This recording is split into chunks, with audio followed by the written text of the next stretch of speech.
beer bottles there, Tony. We're now just crossing from the US border into Canada. Gonna start jerking. Once they pull that engine off, just be careful, okay? And then when the train completely stops, I'm Dawson Dolly. I got the biggest train in long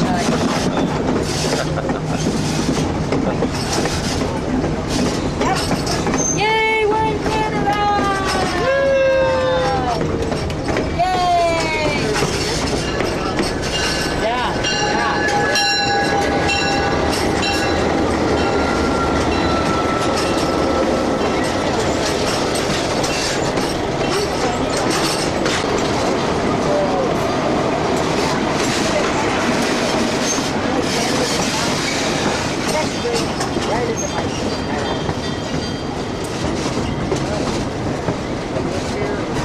Yeah, he's gonna pull off the back, and then there's gonna be the caboose. He's gonna hook up the front and push down. That's why we got a car seat. This is the head of the White Horse Pass. We're just about 3,100 feet elevation above sea level. And this is as far as we go. We've just come into Canada, obviously, and we're now on our return trip back to Skagway.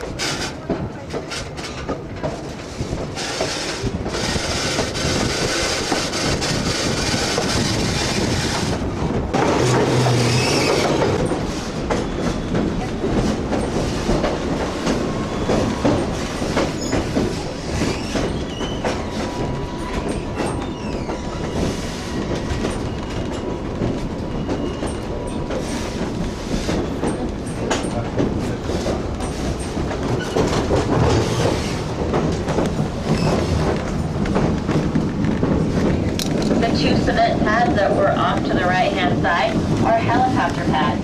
Helicopters do shot.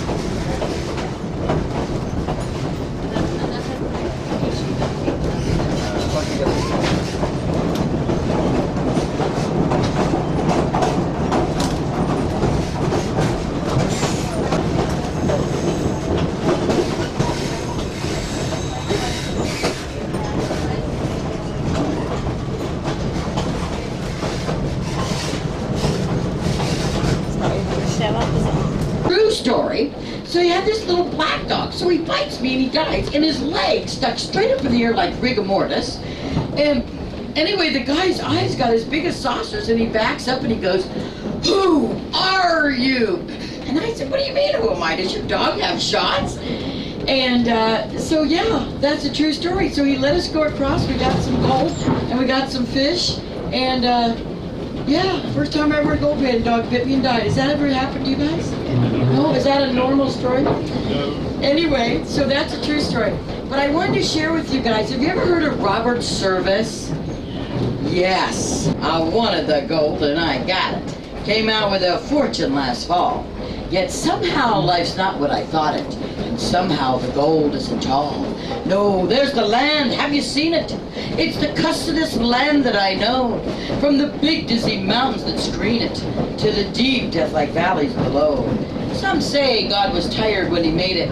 Some say it's a fine land to shun. Maybe and there's something as we're traded. No land on earth and I'm one. You come to get rich. Damn good reason. You feel like an exile at first. You hate it like hell for a season, and then you were worse than the worst. Well, we've arrived back at the dockside safely, and it was really an excellent trip we've had up into the mountains on this train. And as you can see, they brought us right back to the dockside, adjacent to the ship.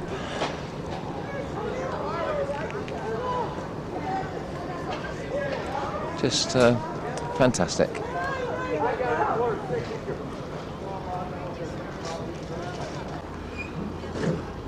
And this is probably the final shot of Skagway, where we're docked. We're due to leave here in about an hour and a half's time. Beautiful spot, surrounded by snow-capped mountains and typical sort of field-like harbour. And we've had a wonderful day.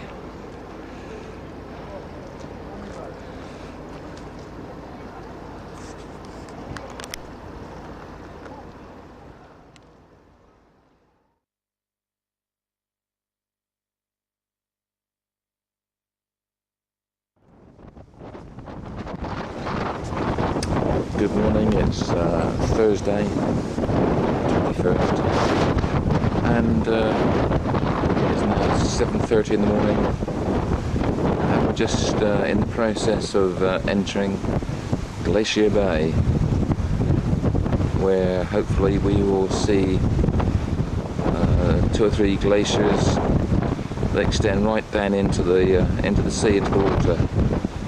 So looking forward to this.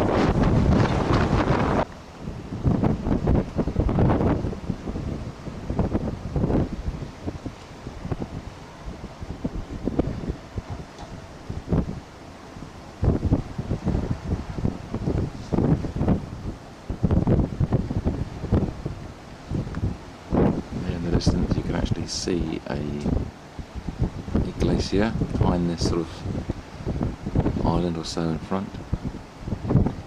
Snow-capped mountains behind it.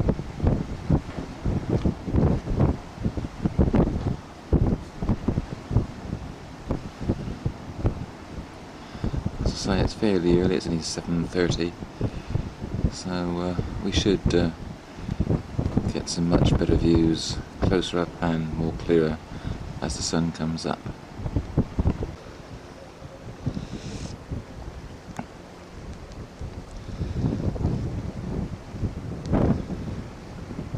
We moved on further into Glacier Bay, and we're just starting to see little bits of glacial ice on the water, as you can see, and obviously we're approaching the end of the fiord and the glaciers.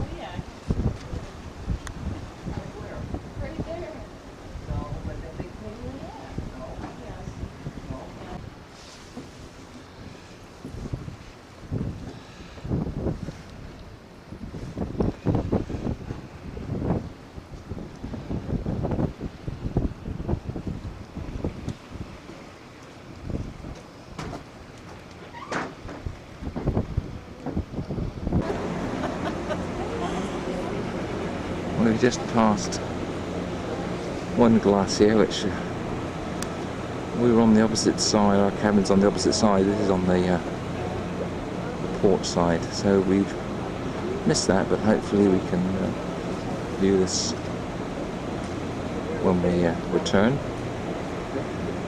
Just panning around. We're obviously very close to shore at the moment, but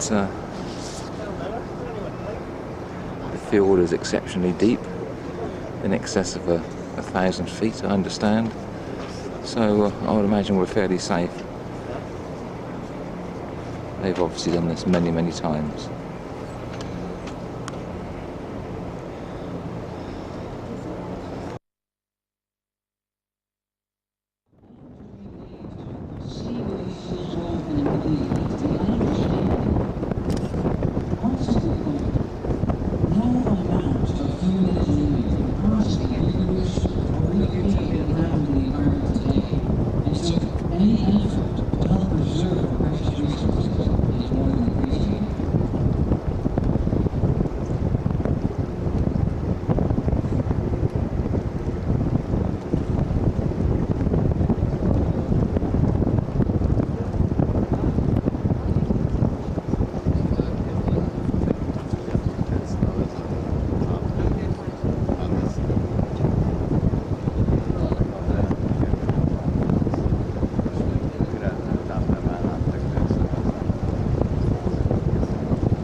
Well, Zach said.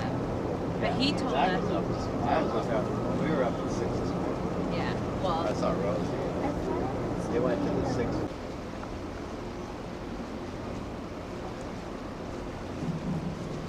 Now, though we can see change in millennia that's taking place over millennia in the mountains around us, change that's taking place in centuries in the fact that the ice that was here has disappeared, change in years in the rising shoreline, we can actually also see change that happens daily, continuous activity. And that's of course evidenced by the ice that's floating in the water, isolating small patches of land, wiping them down to soil, and studying what plants would colonize and in what order. But what better place to study change than here?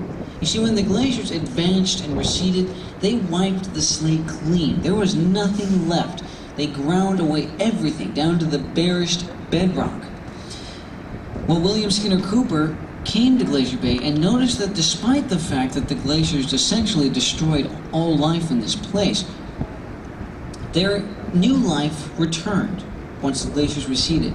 In that hard bedrock, inhospitable terrain, pioneering plants, mosses, lichens, fireweeds would make and take root, breaking down that rock into the rough soil, starting a process which would lead to a forest. So knowing this, Cooper urged the Ecological Society of America to ask then-President Calvin Coolidge to set aside Glacier Bay as a national monument, which he did so on February 26, 1925. Glacier Bay later expanded to become a national park and preserve in 1980.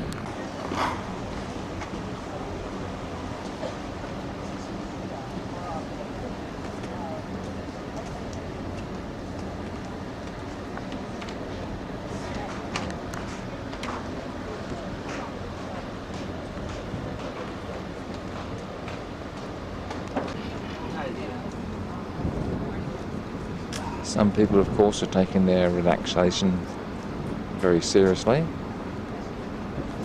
But, of course, it's quite an exceptional place to carry out those sort of exercises. Hey, what? Did I miss anything?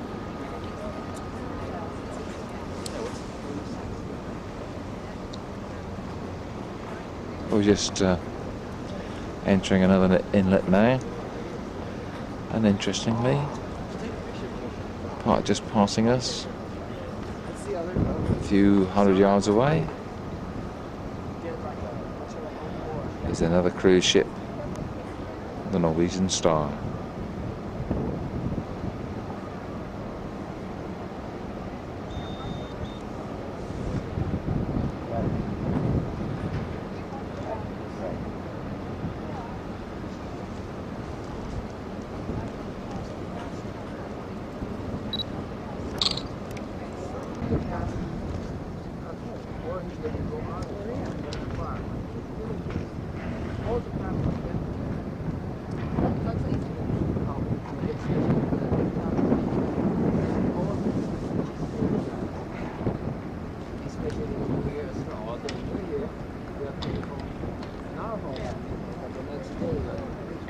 January 1st, we meet in one place in my mother's place. All my brothers was going there, all my cousins, we have a big party, a lot of foods, the table, very nice. Yes,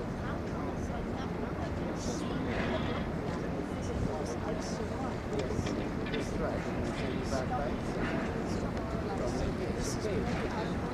Coming back. Big dirty mess. Nevertheless, this was the glacier. Despite its not so majestic look now, this was the glacier that filled up this entire place. This was the main trunk of the glacier that was 4,000 feet thick. Of course, at this point, it's much smaller. It's not 4,000 feet thick. Its height is about 150 feet above. The first real sign of Arctic life we've seen is a seal on one of the small parts of the glacier that are broken off.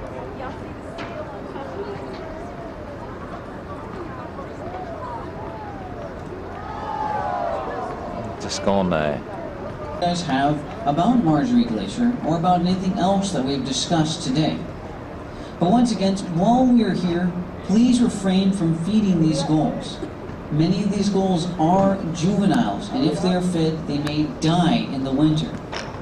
If they become conditioned or accustomed to, as some gulls have done in the past, they will die because they are unable to feed themselves in the winter when they have to go out into the ocean to survive.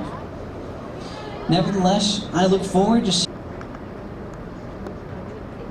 they're meant to be looking at this just in case of cars. Is it C-A-L-V-S or C-A-R? Oh, we had a voice. Sorry?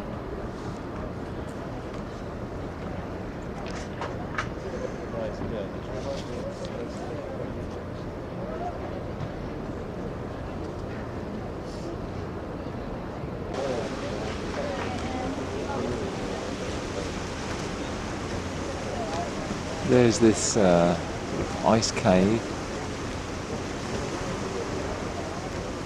I don't quite know whether you can see inside, but there's sort of meltwater rushing out that's probably actually formed this recess.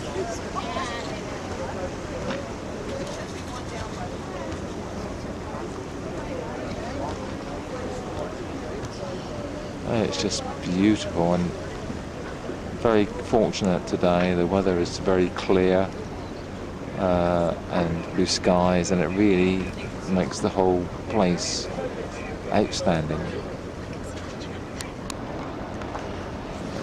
Adjacent to the Marjorie Glacier here,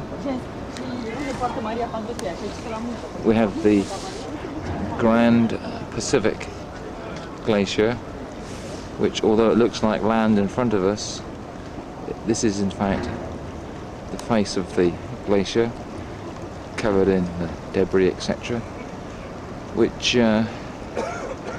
is something like 2 miles wide and goes off into the distance for some 35 miles.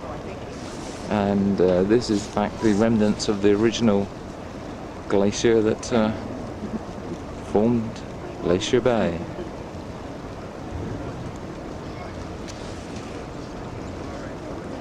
But obviously the Marjorie Glacier is totally clean and far more interesting.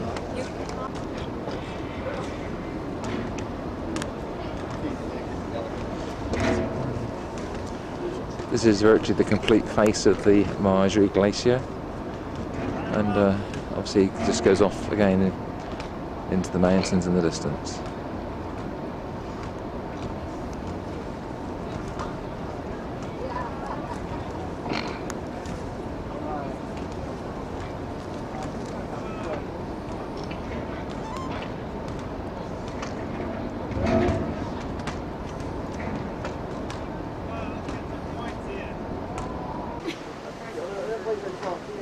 Oh, thank you so much. Hi. Hi, ma'am.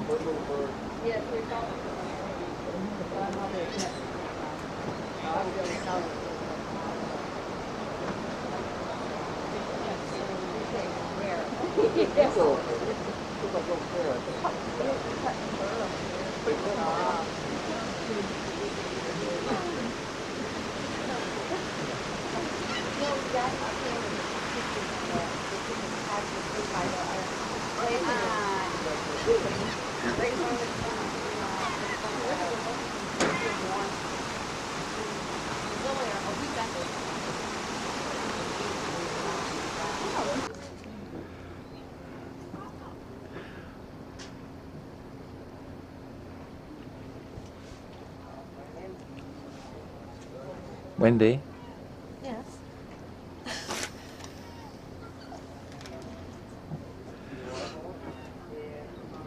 really don't think that's a piece of ice.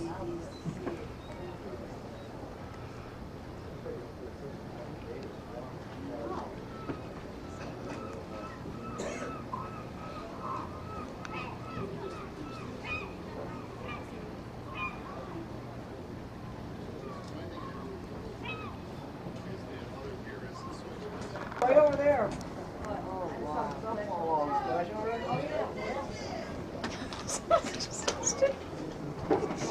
Did you get that, Salem? Right over in the corner.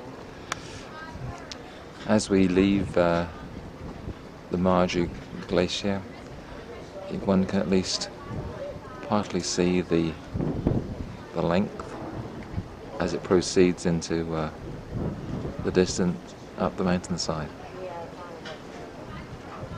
And that must be 3 or 4 miles at least.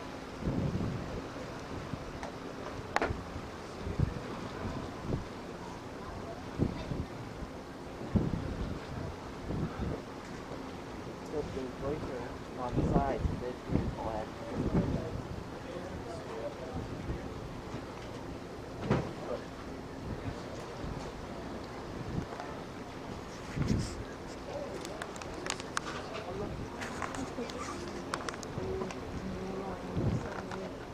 You feel a glacier with your bare hand there?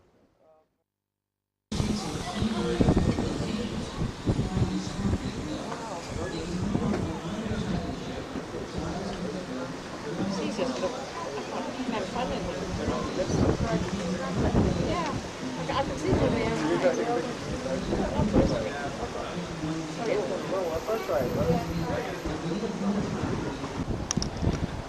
We've come out to the mouth of Marju Bay, and we turned north, and we're seeing some very high mountainous scenery right on the coast here.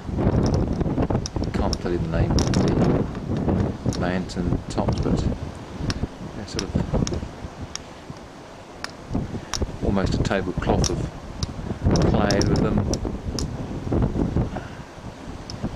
Just see the snow-capped mountains poking through the cloud. That would be very beautiful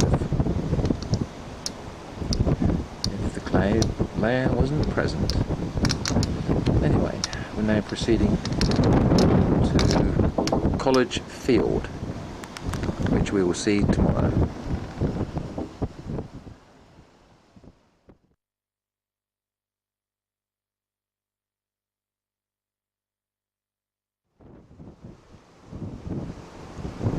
Good morning, it's Friday morning, our last full day on board, and we're cruising up towards College Bay, and which is anywhere we will be disembarking tomorrow morning prior to heading off to Anchorage.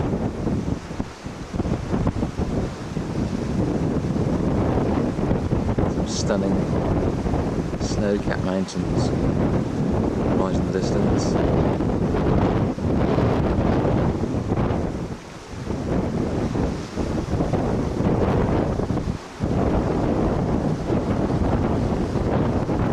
Just a little bit too far away to get clear detail.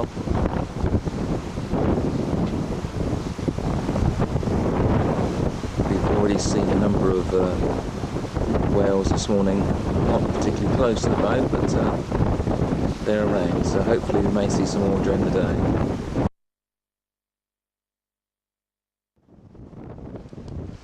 We're now travelling in College Field, the last full day of our cruise, and just look at some of this magnificent scenery we have in front of us. Snow-capped mountains as far as the eye can see.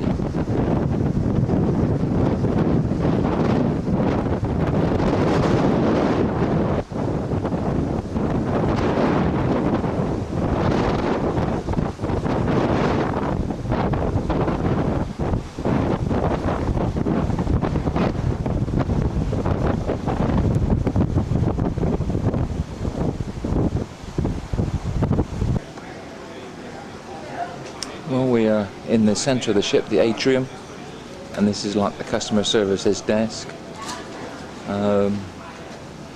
Very attractive here, of course, and very similar to like some of the other ships that we've been on.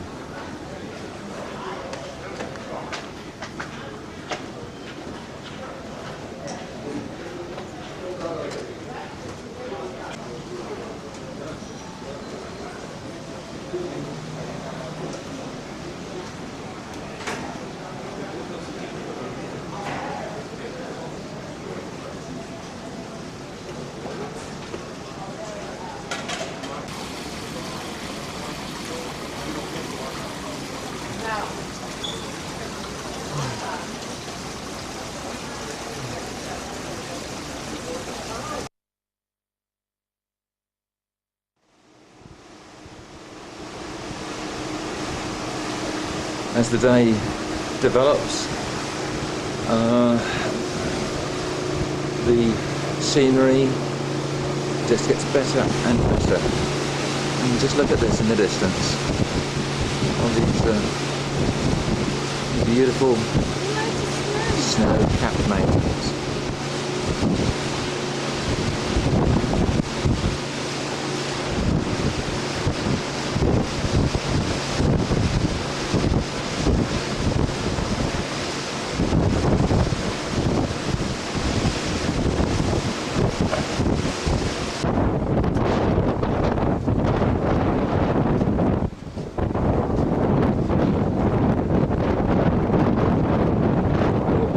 If you can make it out. Oh, in fact, a couple of otters in the water. 3. 4 now. Goodness gracious.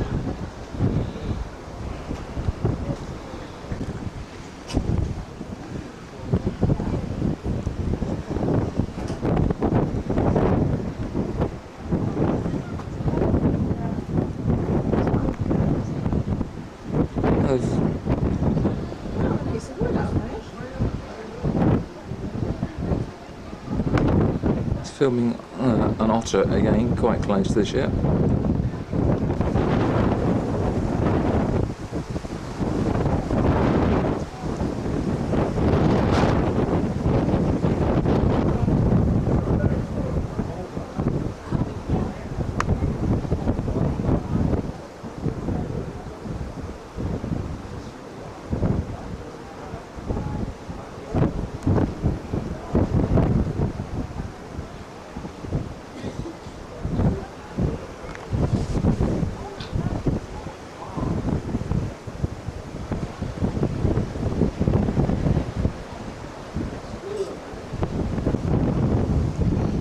We seem to have a family of about 4 or 5 just here.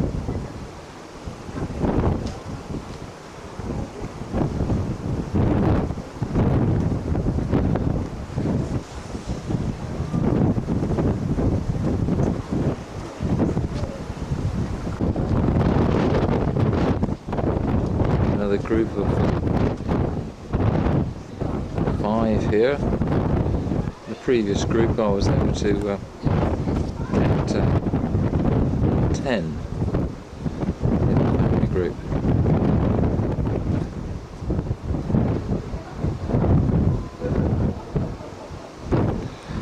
Well, the scenery is nothing but stunning at the moment.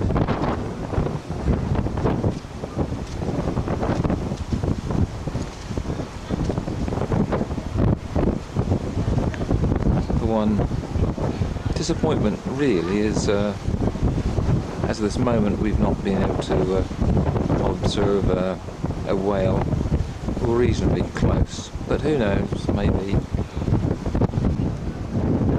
this one is quietly laying on his back and probably sound asleep.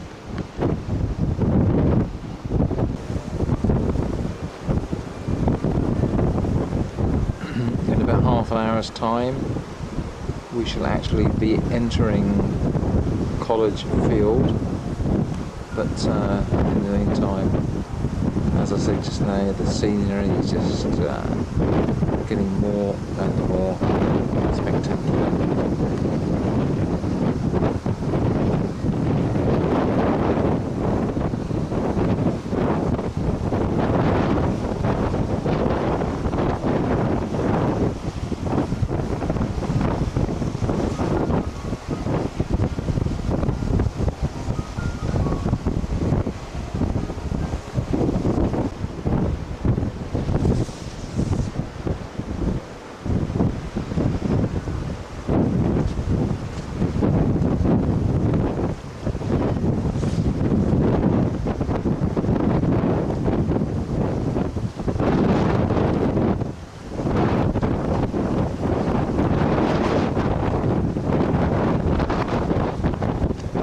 just now commencing our entry into College Field, and as you can see in the distance, I can now see 1, 2, 3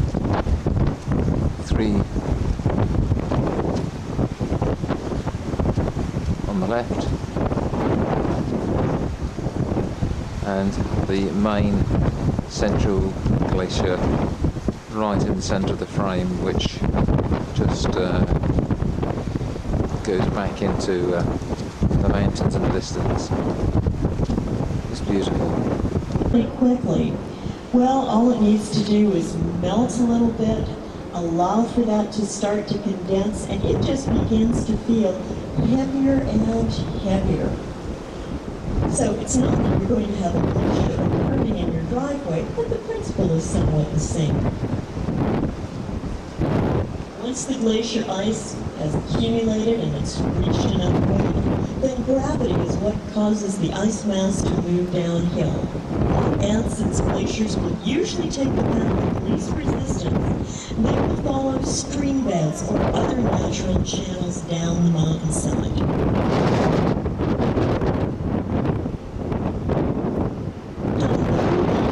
Glacier ice may look fairly sedentary to you. Glaciers are usually in a constant state of either retreating or advancing. Glacier at 11 would be Bryn Mawr, and directly ahead of us, of course, is the Harvard Glacier.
Point on our starboard side. If you're looking backwards, we have the Bryn Mawr and Smith, the Vassar Glacier, and the Wellesley Glacier to the aft.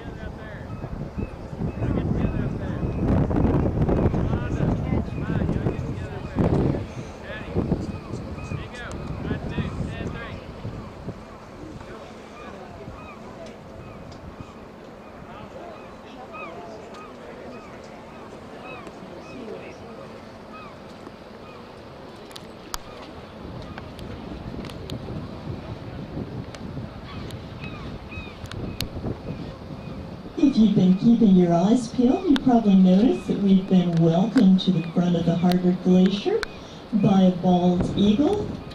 It's been doing some magnificent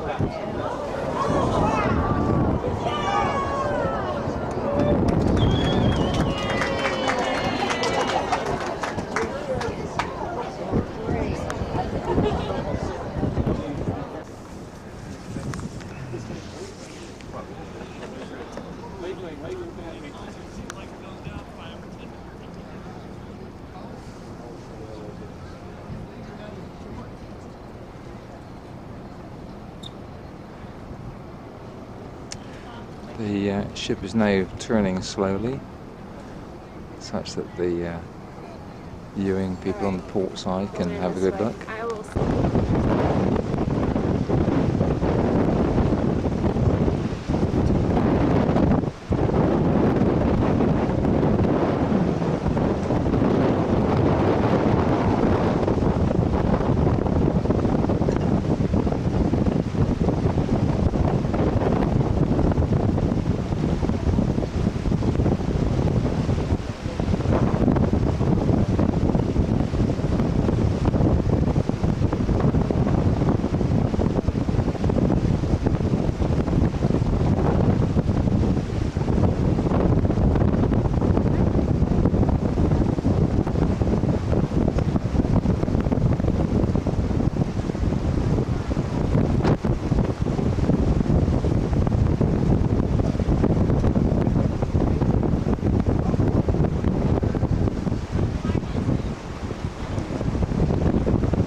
size of the boat. I'll give you some idea of the magnitude that we're looking at in terms of the face of the glacier.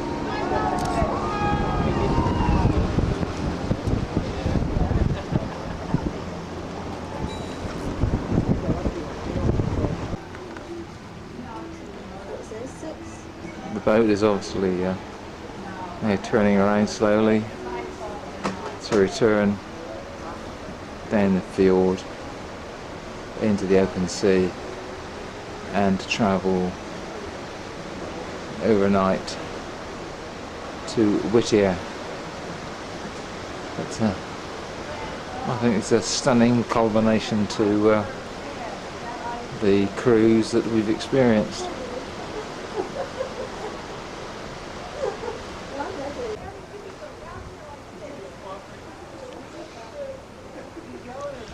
It's now 10 minutes past 10 and obviously it's still pretty light and won't be getting sort of dark until midnight or so tonight, but we're just getting this beautiful dappled light on the mountaintops in the distance. Beautiful spot.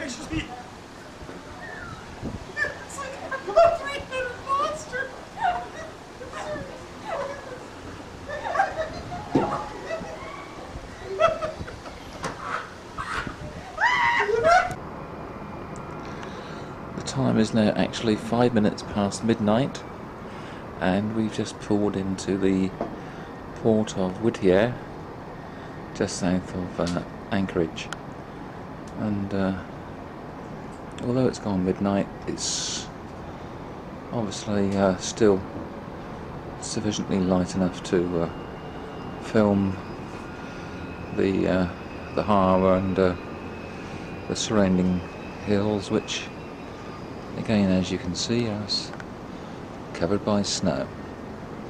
Anyway, we'll have a look at this in the morning.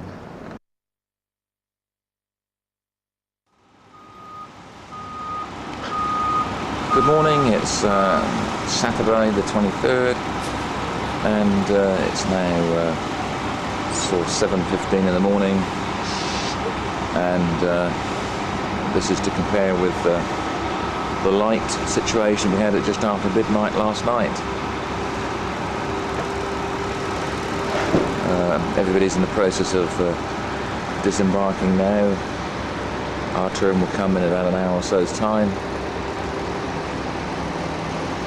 before we head off to a hotel in Anchorage where we'll pick our car up tomorrow.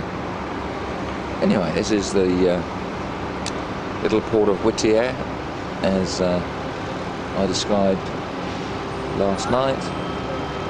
So let's go and see Anchorage. And it takes you out to see it. What's he taking pictures of? Just never know. You need to look around.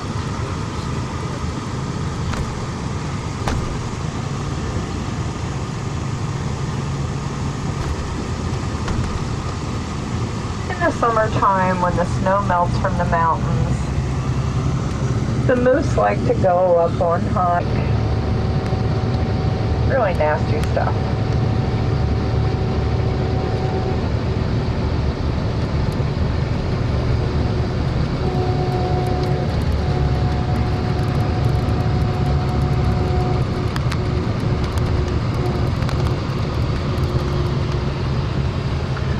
Now there's so much silt out in this water that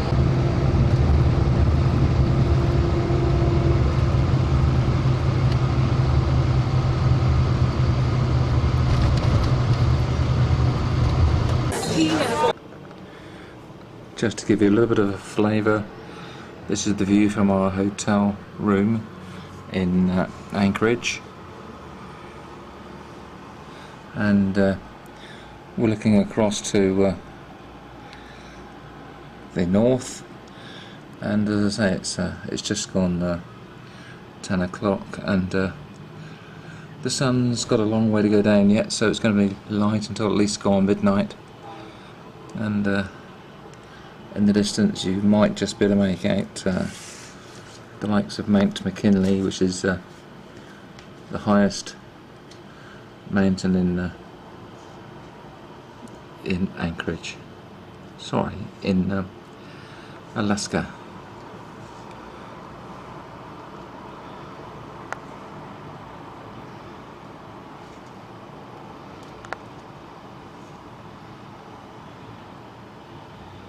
Anyway, we're picking a car up in the morning and then driving north up to the Denali National Park.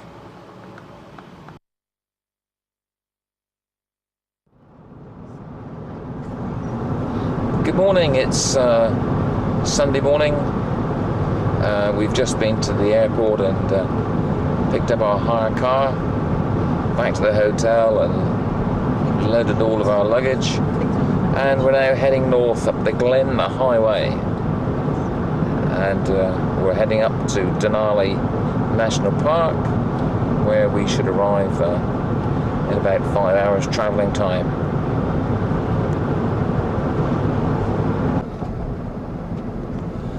We're just approaching the old Alaskan town of Talkeetna, which apparently is literally 100 years old and hardly touched since then.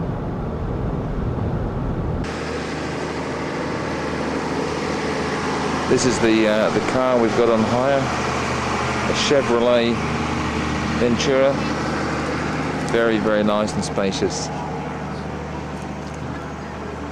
And this is downtown Talkeetna.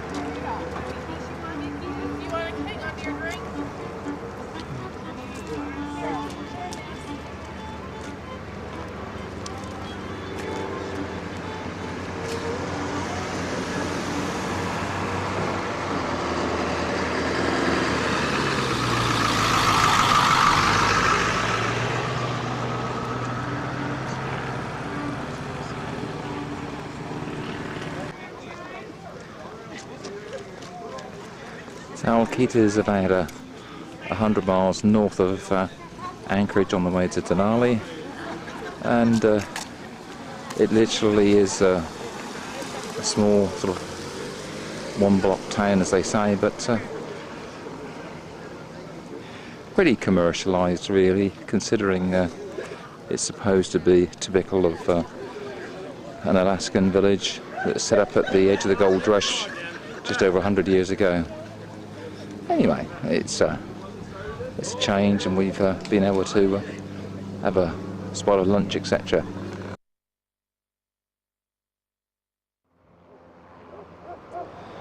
Well, we're literally just entered the actual national park of Denali, and we've got a beautiful view of the mountains in the distance.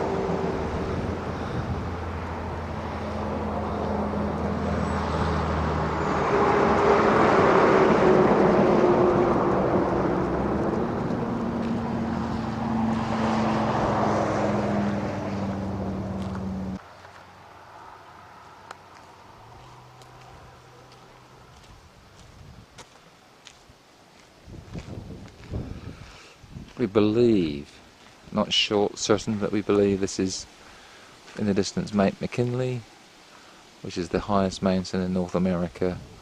It's something like just over 20,000 feet, but we should get a lot closer to that in the next couple of days. That's why blue moons, you are the ones of my dreams. I thought you'd never appear. That's why you're such a but you never appear. That's why you are a dear, true to my heart.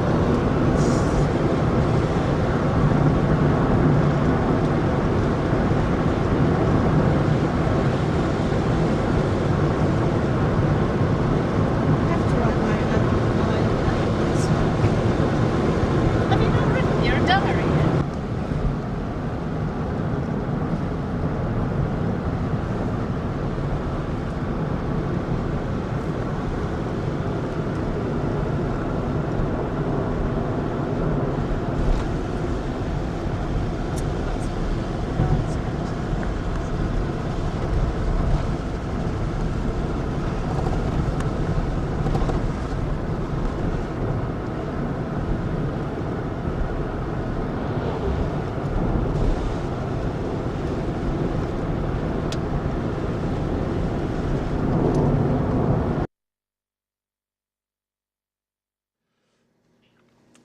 This is the Denali Lake View Inn, which we've booked via the internet, and it's at this moment it's exceeded our expectations.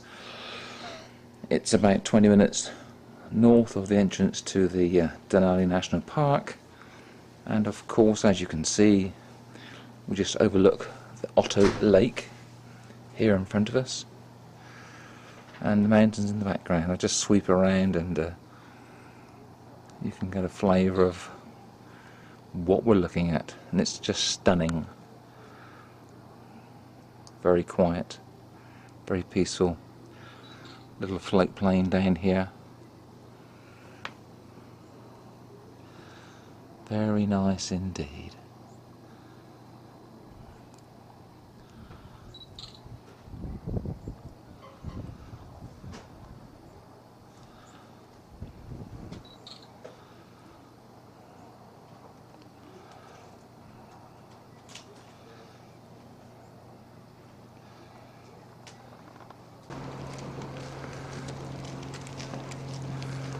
Good morning. It's the day that we're actually going to go on a tour of the Denali National Park, and here we are at the entrance, just going in.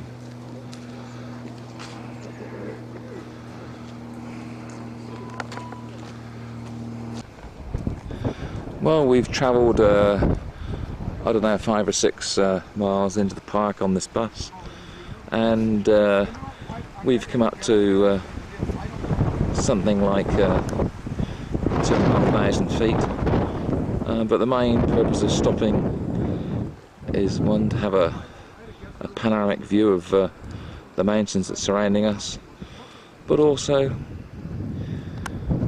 to look here. In the distance, which we're being told by the driver is some 75 miles away, is in fact Mount McKinley, that is about 20,320 feet high above sea level, and obviously is the highest point in North America.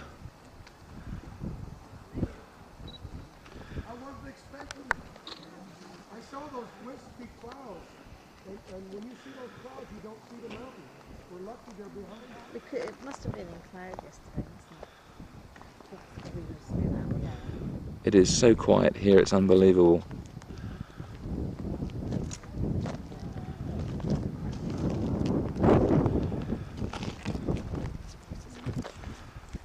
And then back to the bus.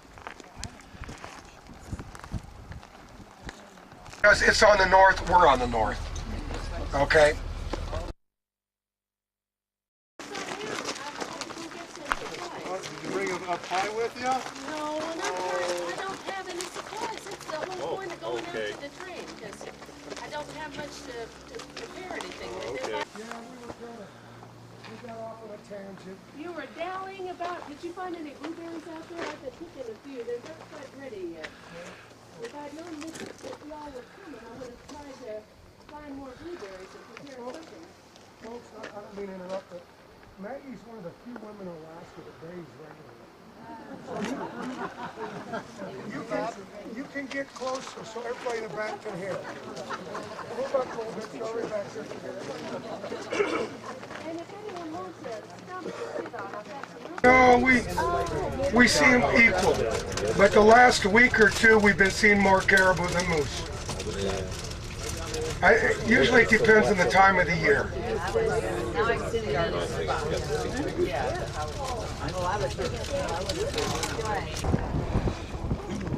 And these are the ptarmigan, the state bird of Alaska. Looks like we've got a parents and about 6 or 7 chicks that are obviously starting to grow quite well. Now we've moved up to about 18 miles inside the park, and really we are totally divorced from any human sort of contact habitation, and this really is sort of the big country, as they'd say.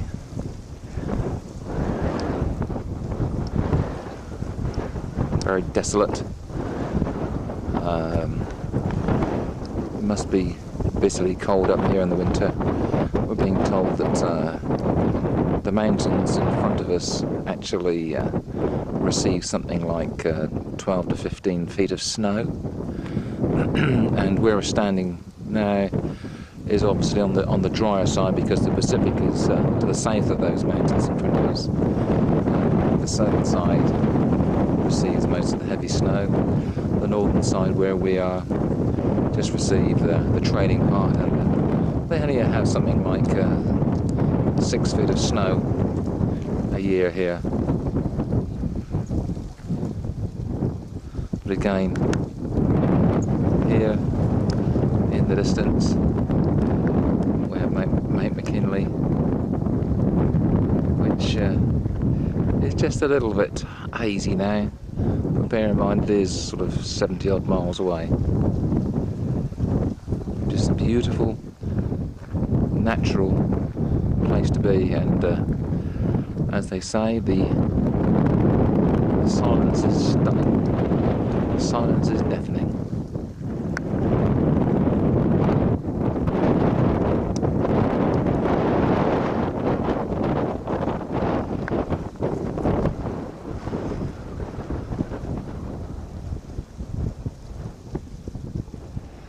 Nothing to be seen, no indication of wildlife around. There are obviously bears in the forest here, primarily grizzly bears and the occasional black bears. But, nothing that we need to worry about. As you might see, we have a caribou actually just walking in the centre of the road. I'm going to have to ask you back up a little bit when it comes closer. We need to...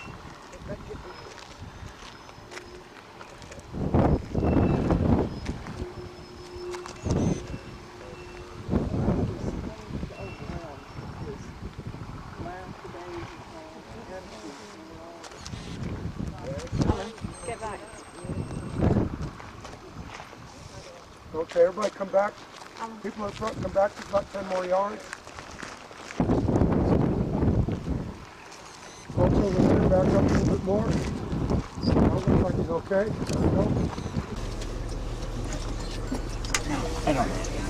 You're right, Tony. There's a lot of people. Yeah. Stand up. You can stand up. They're still in velvet until October, November. Yeah. Stand up. Back up a little bit. Some people can't. If you did not get a decent picture.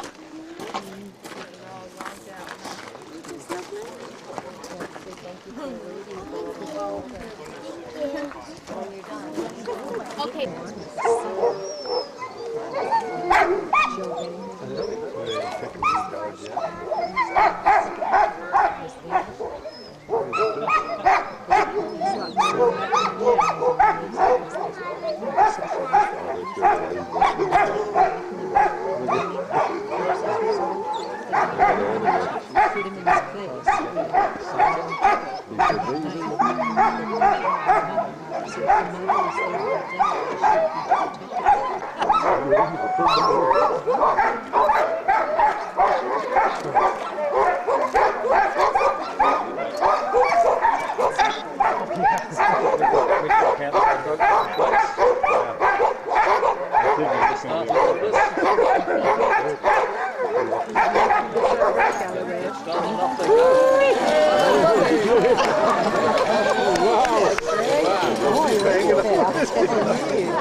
These two here, I think, are fighting over. You did it. Oh, you made it.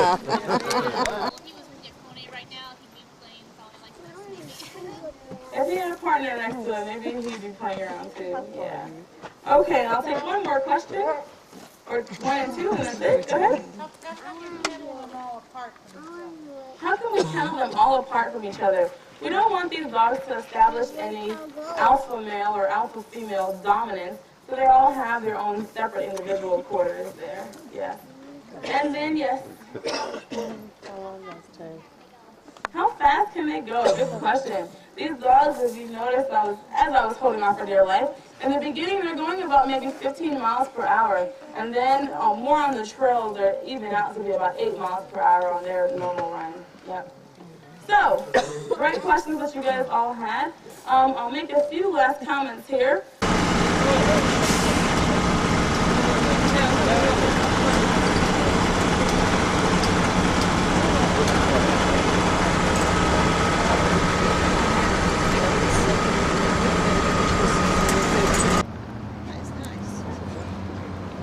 Good morning.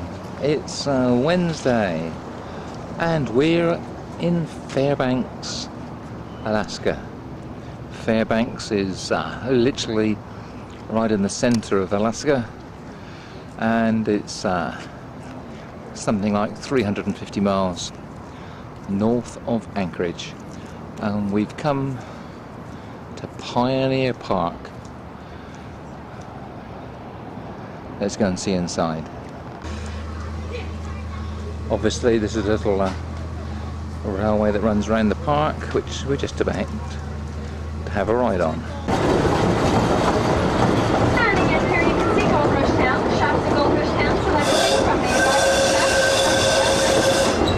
So if you're looking for right behind, the light brand new building is the Palace Theater in Saloon, where there's a vaudeville type show every evening at 8:15 p.m.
nice waistcoat in there for you, Got Aaron. another little thing here which I find interesting.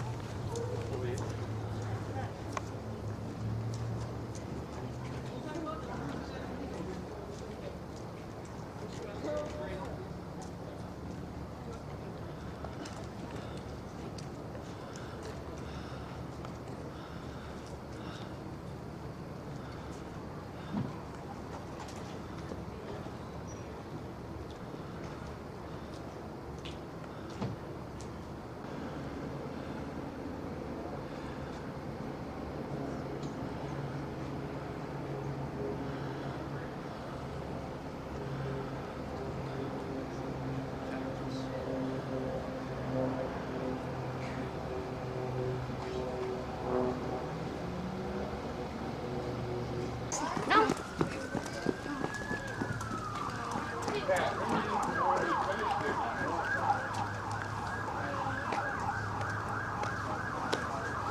Try and get some taller ones too. Yeah. And Laurel's free. Thank you.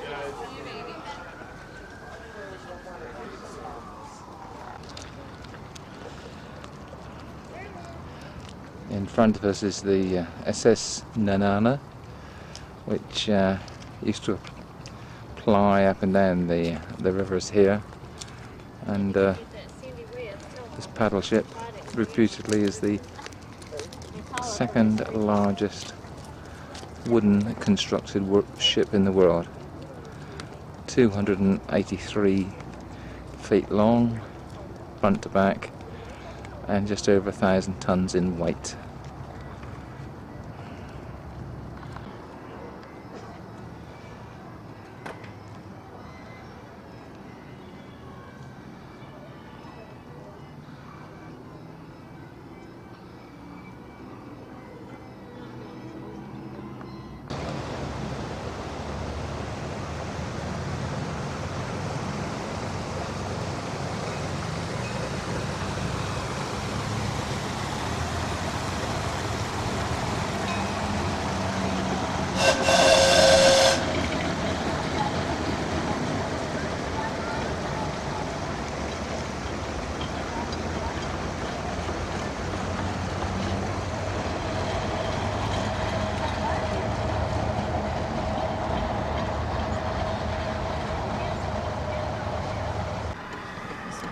Well, after much searching, we've eventually found the proverbial moose on the side of the road. It's running away from us now, as you can see, but at long last we can actually say we have seen a moose. There we go. Actually look very big, does it?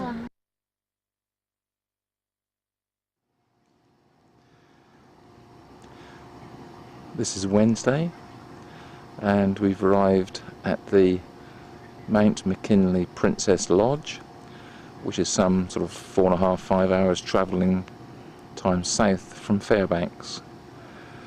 And again, just to give you a flavour, we're at the south end of Denali National Park, and in the distance we have the mountain range with snow covered peaks. In the foreground here we have the Nanana River, and although we can't see it at the moment because it's covered in cloud, we have Mount McKinley behind these mountains in front of us, which is some 35 miles away. But just panning around,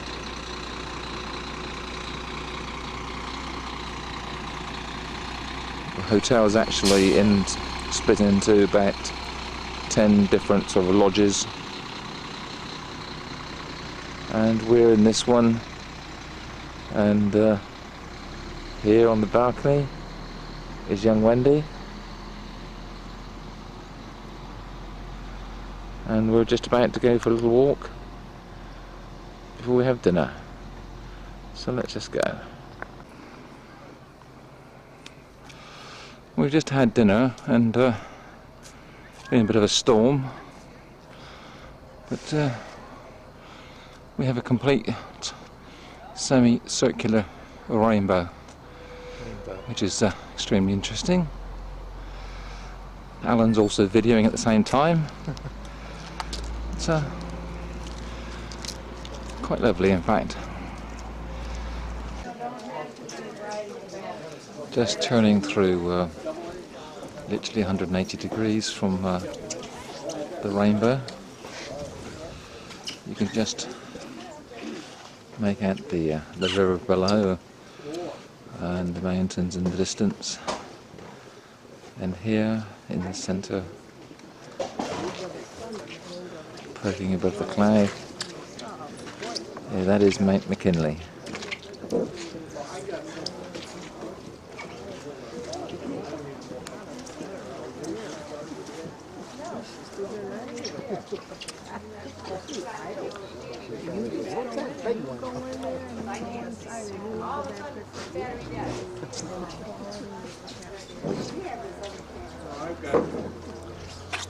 So you did.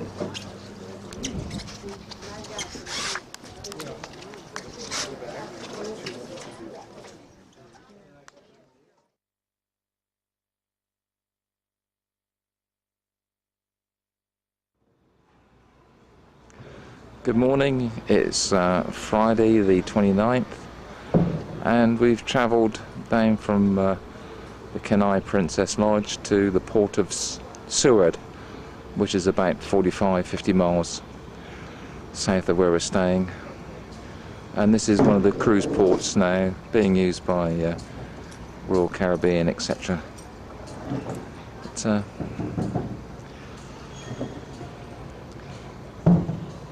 quite a nice small port, but obviously on the edge of the Kenai Field district, which is extremely scenic and well worth a visit. We're just going to have a little look around and maybe do one or two things.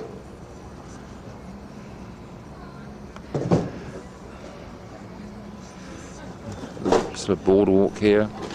All these buildings in front of us are actually trying to sell tours, boat tours around the fields and whale watching trips, etc.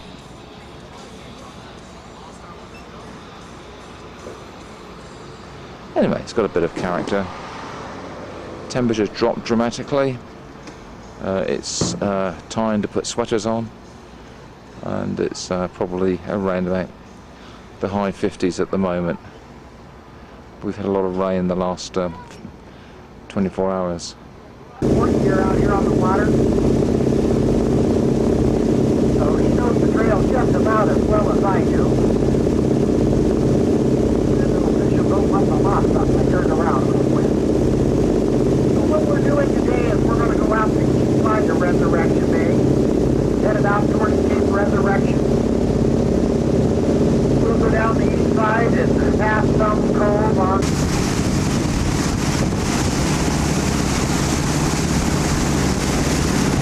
We're obviously travelling out in this tour boat, and this is Resurrection Bay.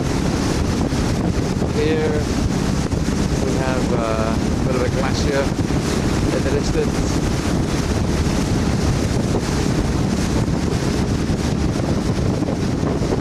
Snow-capped mountains, really low today. At least it's not quite easy, but it's very cold. Got to have an overcoat on and a woolly hat, and I suppose the temperature we're looking at the moment with the wind chill is probably about mid-40s. Hopefully we're going to see some wildlife in a few minutes' time. We shall see.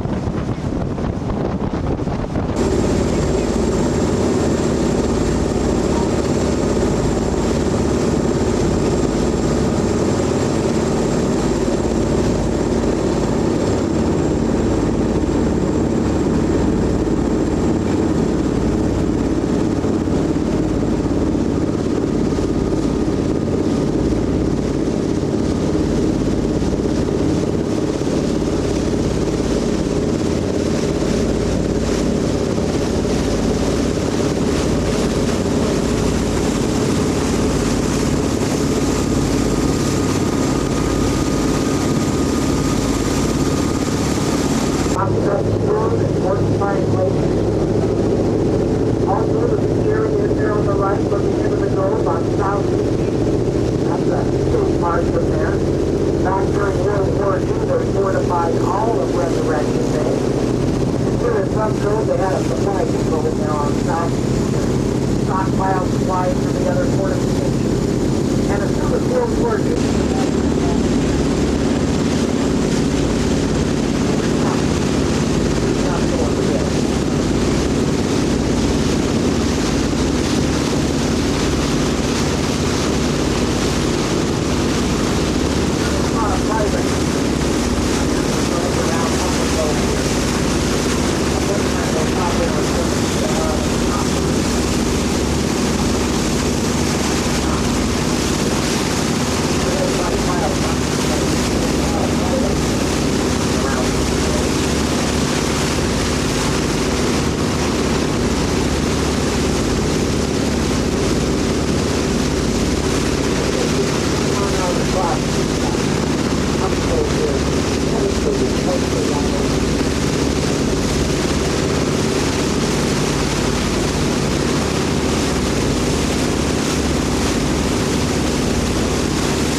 numbers are coming back. We're down to not that many.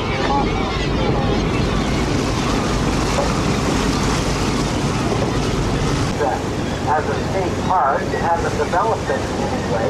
Mainly because if you go up to the top of Farwell Island, we won't let you back on the boat with your clothes. It's been a great trip, Tony. Oh, fantastic. Absolutely fantastic. I'm really pleased you come.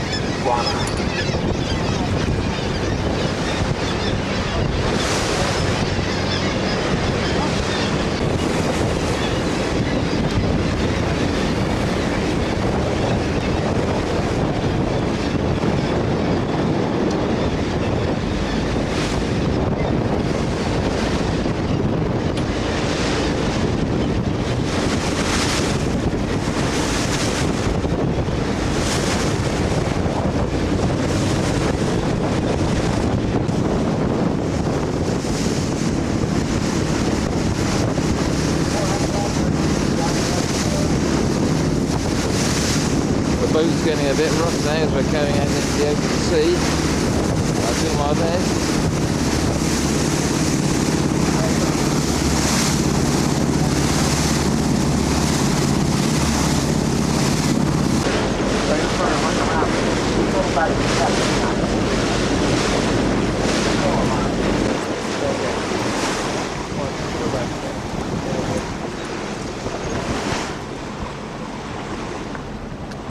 Oh. Get it done. Shorter doors. Great.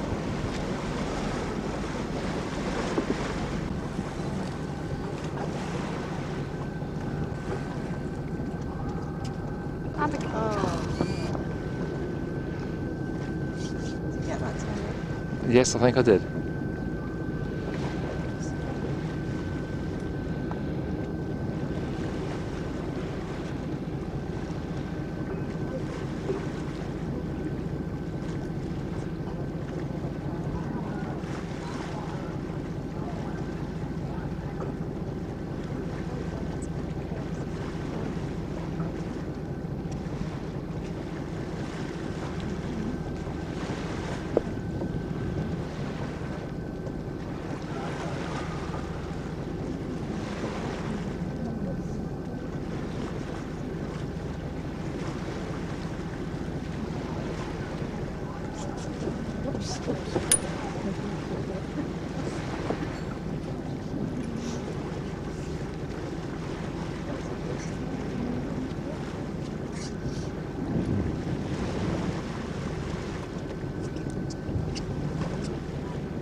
Oh.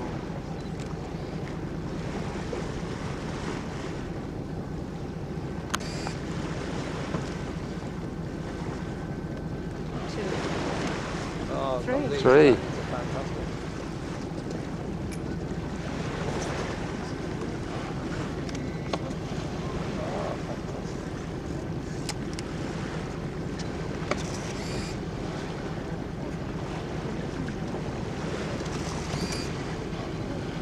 What about these then, Tony? Fantastic. Unbelievable. One's coming right underneath the boat.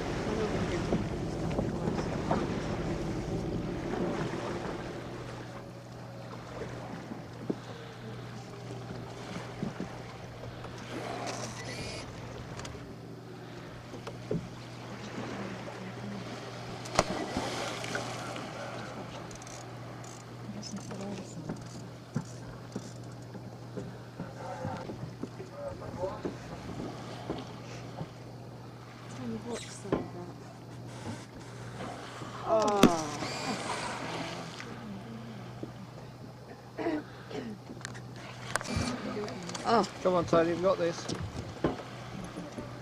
Yeah.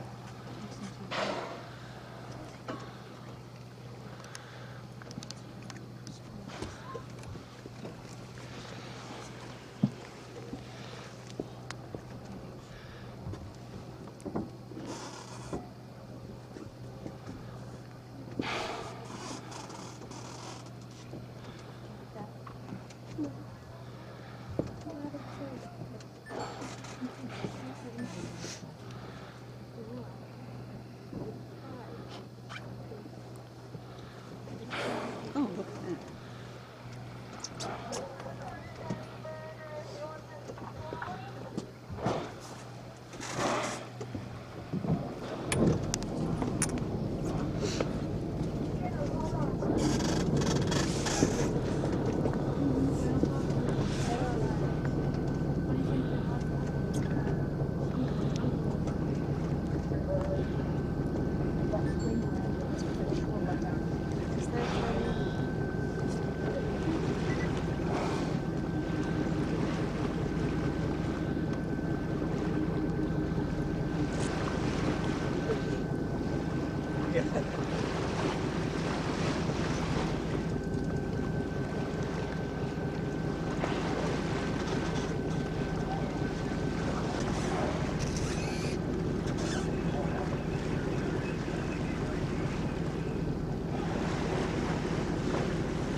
direction.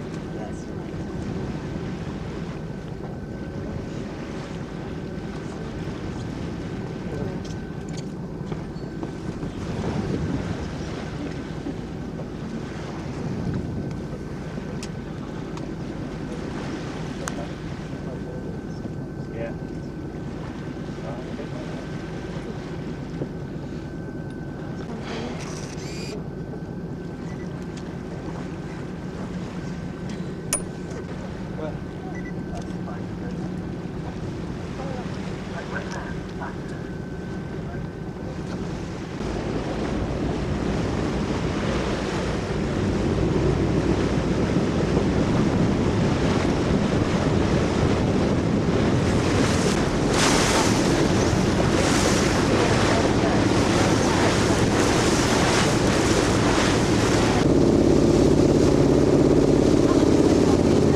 Got lots of little sea otters around Resurrection Bay.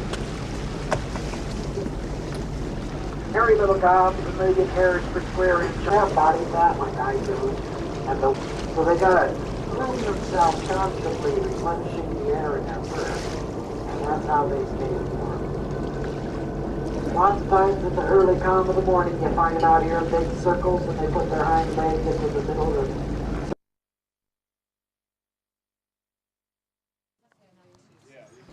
Well, it's Friday evening, and after coming back from Serid and a whale watching trip, we're about to go and on a river rafting adventure and hoping to see some more wildlife.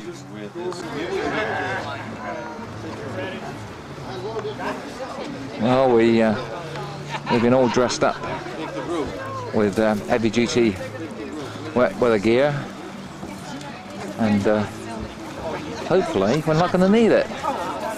Oh wait! They've already disowned you. Remember the paparazzi. I'm going to be fooled. I'm used to this.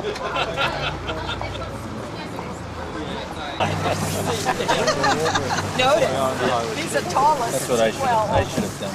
I left my vehicle in the trailer. And I just got one. I know, I got an uneasy feeling this Have is him going to be... sit down, huh?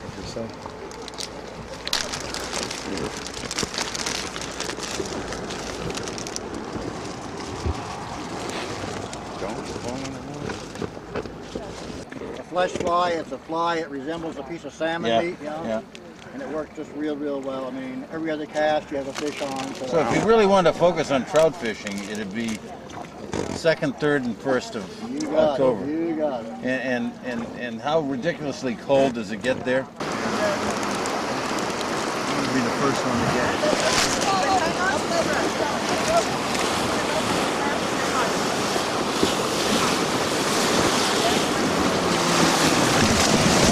Hey, this is fun.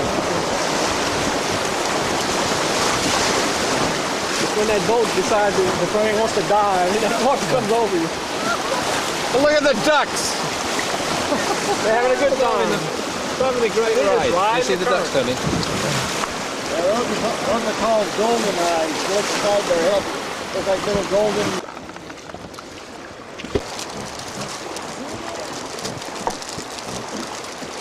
He blends into the tree. Well, at least I know my remote's working. He's got one of his wings. I'm fishing.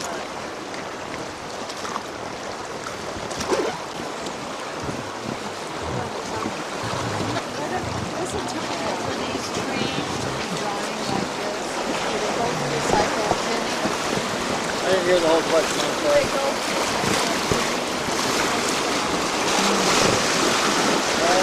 We had about 7 years ago. Nothing sort of left. What do they do about the bears over there? Well, because we got the food right next to the tent.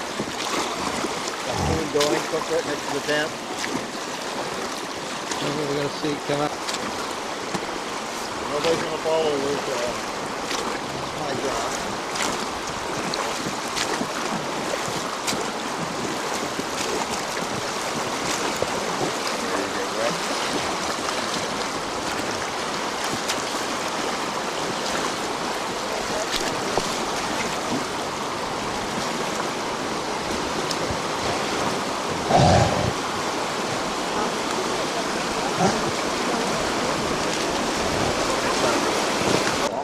All my different rules are clear and legal.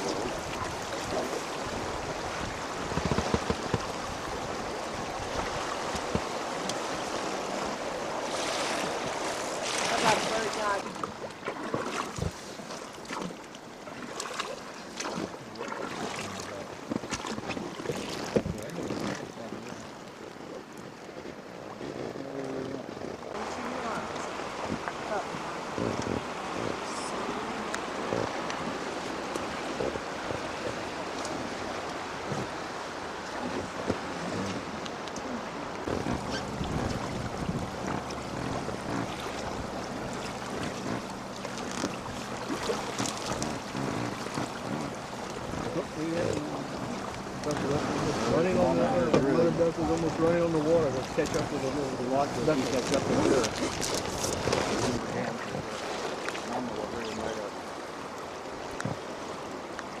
She was almost running on the water to catch up with the duck here.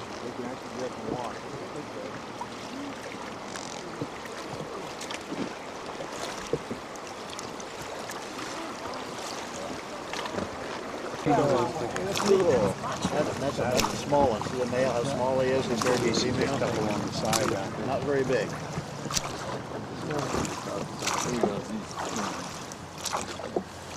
Seagulls are interesting where you look.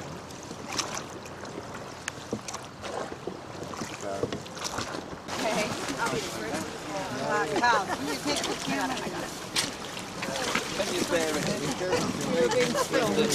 Oh, Wendy, no bears. Oh, no bears, Tony. She can't bear it.